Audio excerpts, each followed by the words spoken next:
I was actually quite encouraged at the time of the murder of George Floyd, how these young people did not wait. No, that generation, the generation that enabled us to be educated everywhere we wanted or anywhere we wanted. Think about that. Okay. That generation that enabled us to live where we wanted, to get a mortgage where we wanted, to actually have access to be a retiree with a pension.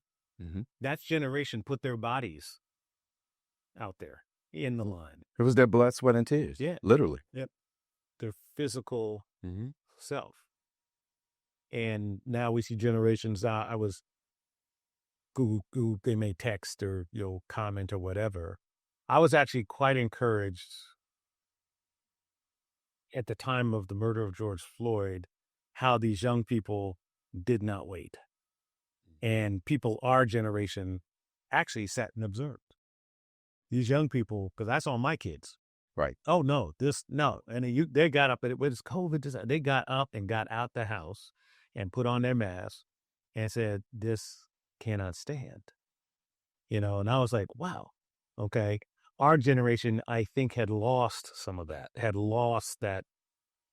put your body out there in that way that my parents' generation, they would get up and protest in a minute. And I remember standing out there with my mom and dad holding signs. Yep. Yeah.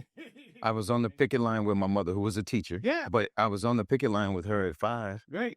She was a strike captain, and they said, if any one person is here, the food workers won't bring the food. Right. So before she brought us to school, Yeah. she would take us with her. She would be out there on the picket line by herself. Yeah. And when other teachers got there, she would then bring us to school. Yeah.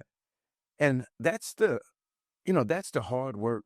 That's about showing up. Yeah. And that's about, not only being present, but actually risking something Right. in person Right. with your name.